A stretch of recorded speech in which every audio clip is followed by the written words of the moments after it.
Hello and welcome to this week's garden update. It's a little bit cool, it's a little bit overcast because we're expecting more rain, but I tried to get out earlier this morning to get this before all the traffic came by, and yet there was still traffic. I was just out 5 minutes ago, there was none, and then I just had to stop and make it start again.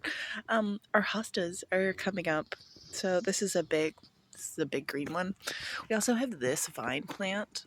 I can't remember what it's called. I'll have to look it up and put it on the screen. You can see these orange flowers the hummingbirds love. Um, there's also this hosta over here and this plant. These are more of an annoyance. This hosta also used to grow in front of our house, and I've tried to get rid of it, and every year a little bit of it comes back. I've given it away. It's like it just doesn't want to leave. And it's not a problem, it's just the deer eat it. So that's that. Let's keep moving to the other spots before all the traffic comes back.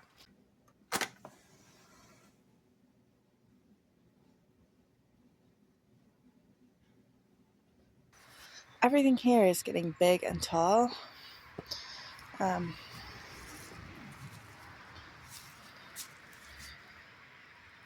I think I said in the last video that these weren't daffodils, but they are. They're just really tall ones. There's a little tiny maple tree growing up in here. So that's not fun. You can see I've scraped away the leaves and I cut down a lot of the lily of the valley, but there's more of it coming up. So I'm going to be chopping all that off later today before the rain. Hopefully, you can see them all over there as well. This is my original lemon balm plant, which I may have to transplant a new piece of it into the pot. We'll see that when we get over there. You can see this is what happens with lily of the valley. It's spreading all into the lawn. This will get baked in sun, so it really shouldn't keep. It should die once I cut it, hopefully. But you can also see it's all in here. So don't plant it. Just don't plant it. Let's move to the berry patch. Also, they're all back here as well. Today is Saturday, May, whatever date is in the title. And as of right now, our grape fence is not up, but we have supplies. So if it gets put up before I edit this, then I'll put a photo in. Raspberries, everything is looking super green. I don't think this is strawberry anymore, so I'm probably going to cut that down. This currant, all of the flowers are out. Doesn't want to focus. Looking nice and leafy. No sign of aphid damage yet. Also, the flowers are starting to open on this gooseberry bush. And as you can see, once it leaves out, you can't see the giant spikes, which is how you get stabbed. So, a reminder, these are the spikes. The blueberry flowers are just starting to open. The individual pots I have, the new ones that I bought, the flowers are actually open on one of those, I think. It's starting to flower already. So that's really exciting. I really got to get those in the ground somewhere. I'm just not sure where exactly I'm going to plant them yet. This is the other blueberry. This is kind of the issue you can see that we're having with the raspberry cane tops dying. Let's get a shot of the grapevine, which flowers have opened, or the leaves have opened, and you can see little tiny buds right there that look like grapes. Hopefully. Right now it still just looks like a mess. The strawberries are surviving. The thyme and oregano that are under there also are surviving. I planted out these pots. They went through a small bit of transplant shock. I lost the tiny summertime. What happened was it was regular mid-teens, and rainy. And then we had 2 days where it was like 29 degrees, baked in sun, and the pots dried out. And I was at work. And so I came home and all of these little purple flowers were shriveled up. That was like dead. This was all wilty. And so I gave them a nice good watering. And this I put some leaves on because this one stayed more moist, just to keep the moisture in. You can see at the back it's still a little wet. But everything has sprung back except for that thyme plant. So we'll see. This is going to be a little herb / flower garden. There is a lot of sprouties. I feel like I might be walking on some sprouting borage, but we'll see. Here I have no idea what is seeds I planted, what is grass. You can see the crack in the ground that happened when it got super hot. This thing, which I originally had thought was borage sprouting, is actually this annoying spiky plant. I can't remember what it's called. I'll look that up and put that on the screen as well. This is just the creeping Charlie that's everywhere. So I'm hoping some of my seeds have survived the temperature fluctuations and that they'll sprout and that's not just all grass. Fingers crossed again. Comfrey coming in really nicely and thick. There's actually a flower already in there. Right in there. This is going to get all the way up to this bee house. It's going to get so big. It's just crazy how fast everything's changing. Paying attention to it this closely for filming it this year is, man, you really realize how fast it's changing. No bees in the bee house yet. I don't remember if I showed the second bee house. You can see this was just a brown patch of deadness before. It's filling in with grass and flowers and all kinds of stuff. Up close shot of the thyme, living its best life, the little oregano, and the asparagus, which I need to cut. So these 3 stalks are ready to go. Clearly, this one will leave because it's just a little thin one and it has a slug on it. That's nice. Get rid of that. No signs of the baby asparaguses yet. I don't know. We're just going to have to wait and see what happens with those. But potatoes are coming out. Potatoes. Potato. No one's on this side yet, but I know the one that's right here is close to the surface because that's the one that I dug up. So, waiting on those still. To the next spot. I know that last week's video was titled Rhubarb Palooza, but like, this is the problem. It's ginormous. The left-hand one is really struggling this year. It's starting to come out, but for some reason, it's really stunted. Usually one of them is smaller, but you can see the flower heads are coming out. One actually has a dual flower head, and there's another one there. So these are individual plants.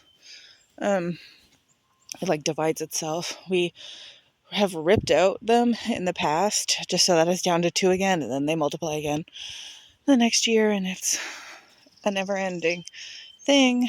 There's another flower head, so we'll probably lop some of those off, maybe just leave one, the biggest one. Obviously the plant is not having a problem producing the leaves. It's the stalks that you eat, and if you're not familiar with rhubarb, this is the part that you eat. To the herb garden. We have some chive sprouties. I took off the top. They're like little tiny, hard to see, but they're coming out. We've also got a lot of grass or something else that I've been weeding as I have the opportunity to. Trying to do this and hold the camera is not a good idea. This is coming in. I still haven't done anything with it. There's actually some volunteer, looks like chamomile, that has grown up through here somehow. Our sage plant is finally coming back to life. It's starting to look green again. This thing never had a problem. Still living his best life. The strawberry thyme is filling in. I'm sure by next week that will be its own little thing. The orange balm is slowly emerging. The lemon balm, I dug out a bunch of the dirt because it just didn't seem like it was coming up. And I think me topping it off with dirt was what killed it, because it was definitely alive before. There is one little tiny green leaf that I'm trying to nurse, but I think a lot of this is just dead. I'm going to have to hack more of it back.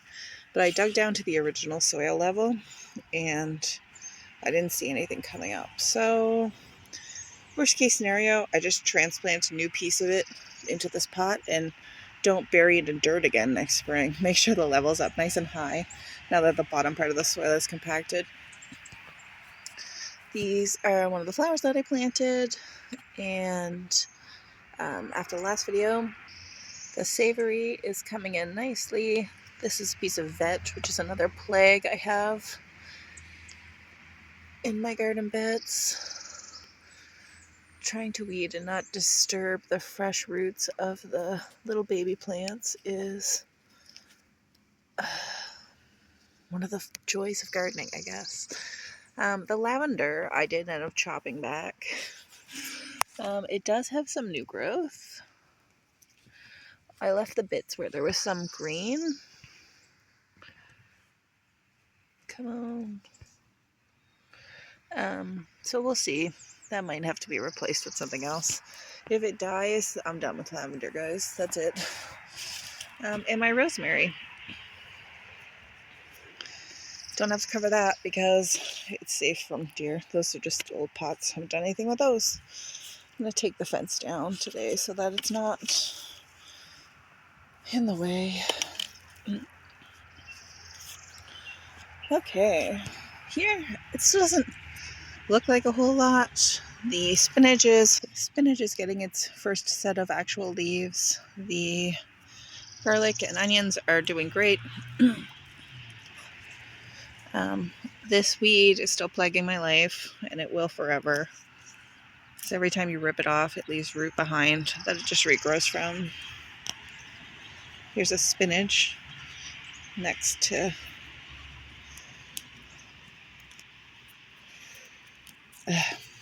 being in my life. So we've got some baby lettuce. It's another piece of vetch. If you're not familiar with it, it gets it's a vine, and I'll put in a picture of it. It's nice flowers, and pollinators like it, but it takes over. So we've got lettuce here, and we've got a little trail of lettuce there. There was a pea over there that was about to come up. There's one there. These are the original 4 peas that I planted, and we've got a couple other ones. This spot seems to be doing extra well for the peas, and then all the other spots not so well. I think this is not pea. This is something else, but I'm not sure what. Maybe I'll take a snap of it and look it up later. There's another piece of veg. You can tell my problem weeds. Let's go to the next spot.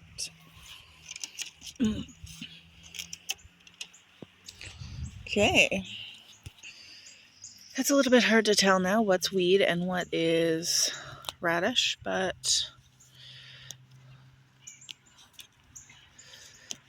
anything that's not in here, or here is weed. It's like it knows exactly where to grow up, so you can't easily tell what's weed and what's radish. Oh, there's a pea. And there's another pea. And I'm not sure if that is a pea or another weed. There are more peas in here. There's one. No. I can't tell what that is yet. I don't think that's a pea.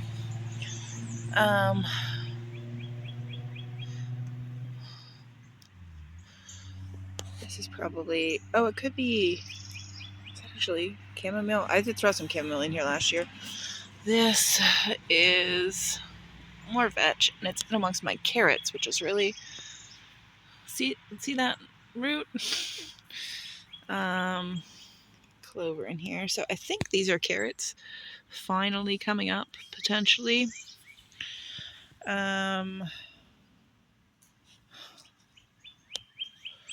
Trying to pull out these weeds while not disturbing the baby lettuce is, these are all roots right here that just don't come out of the ground.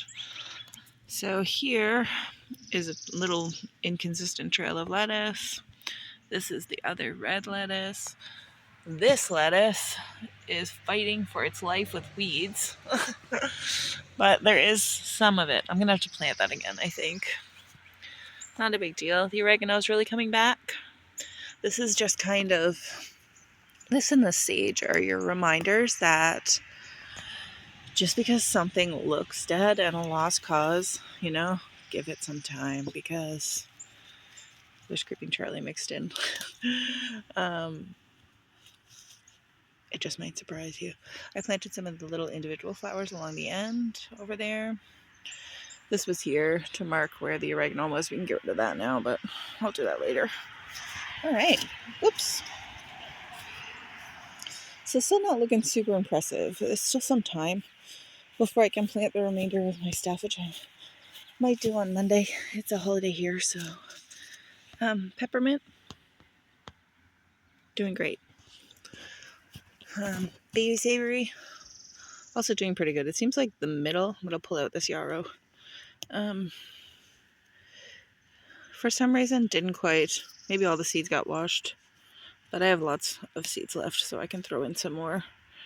But I might wait and succession plant it. We'll see. It's definitely not as full as the other savory pot, but I have to wait and really see till it gets going to the next spot. The daffodils holding on for their lives. These purple flowers are growing up all along here.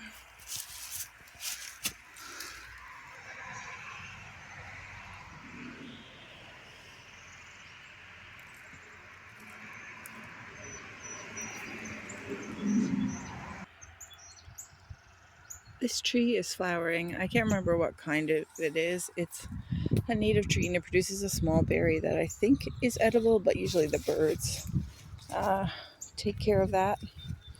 You can see in the last video we had like 2 forget-me-nots, and now they are everywhere. Okay. This is the point where I'm gonna have to switch to voiceover because there's just too many cars. So enjoy the footage. Hi guys, it's voiceover book coming in, and we're jumping right into the orchard. See some more beautiful forget-me-nots. Then we're gonna look at our European or Italian plum. One of them doesn't have any flowers on it yet. Lots of leaves. You'll notice it'll be the reverse on the other plum tree, which has a lot of flowers and not very many leaves yet. This is our sour cherry, which is almost always one of the first ones to bloom. You'll see all the little white flowers. It's going to look very similar to the flowers that are on the plum tree. A lot of the fruit flowers look very similar to the untrained eye, which is mine. This is one of our pear trees. Has lots of little flower buds on it, and we've never had actual flowers on it yet since we planted it, so I'm really excited to see those. Let's see. Next we have, our big plum tree. So you'll notice the leaves on this are much smaller. And all the flowers right now are at the top of the tree, which I couldn't show you because it would have shown my neighbor's house. This is our Macintosh apple, which is struggling, but still alive.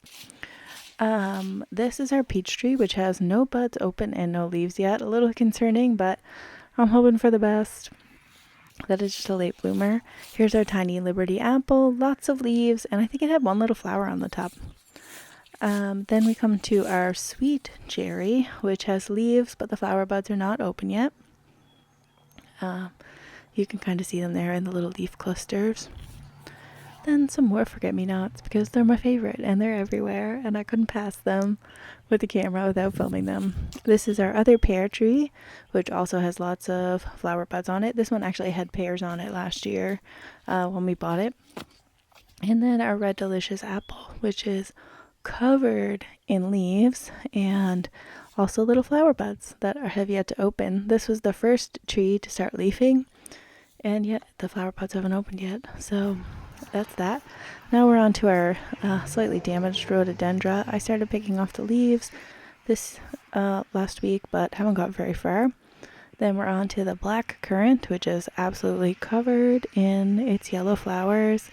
Looks beautiful. All the pollinators will be visiting it very soon. This is the bush that I said gets covered in flowers. You can see all those little tiny flower buds. I haven't opened yet, but it will be a sight to see once it does. I'll make sure to get footage of all the bees covering it. You can see all the violets on the lawn. And then a little bare flower patch. There are some tiny, tiny sprouties in there, which I'm trying to show you, but right now it just looks like a patch of dirt still. All of our raspberry canes have really started to leaf out, even all the way up to the tips, which earlier in the video I mentioned some of our raspberry canes have damage at the top, and some of them do, but right now they're looking nice and healthy and vibrant, and they're spreading out into the lawn. I was out there today, and they're spreading out quite a bit. But this is blackberry canes leafing out nicely, and then our tiny grapevine, which is still pretty small, but it's got some leaves on it. I'm hoping it does some good growth on it this year and spreads along the wires that we have strung up for it. I think we might have to add the second wire right now, each of the lower one, because it's so small. Now, the star of the show this year in progress is the currant bushes, which are absolutely loaded with flowers. You saw the first one at the very beginning of the video, the original currant. This one looks like it's got some aphid damage on it. Unfortunately, it gets like this red leaf blister type thing that happens. You just pluck off those leaves or kill the aphids and the plant survives, but it's just a pain in the butt. But these are absolutely covered in flowers. We're going to have so many berries. I hope all the birds don't steal them all on us because they're kind of at the edge of the lawn. And that could happen. But hopefully there's enough that everybody gets some. And then finally, our little apple mint is emerging from its little cocoon of dirt. Now, the hops plant, which I ignored when I went through the herb garden, so I had to come back to it, is the last on our tour. It's climbing the trellis very nicely, and that is it. That's the whole garden update for this week. I'm going to switch here because I'm out of footage just to my regular logo while I continue talking to you for a minute. Yeah, so that's the garden update for this week. Already, today is Monday when I'm recording the voiceover. We've established some of our grape trellis infrastructure, so you'll get to see that for like the other grape plant in the next video, so that's exciting. And already things have changed, so it's just that time of year where everything is changing every day. It's so crazy to watch it this closely. And also really frustrating when I see my garden footage and like how slow some things are going in the actual garden beds versus things that are already established, like our berry patches. But that's just the way that gardening goes. So that's it for this one, and I will see you all in the next one. Feel free to subscribe if you want to keep following this series of books garden updates, which I realize I haven't really been doing an intro. So at the outro now I'll say I'm Book and these are my garden updates. Thanks. Bye.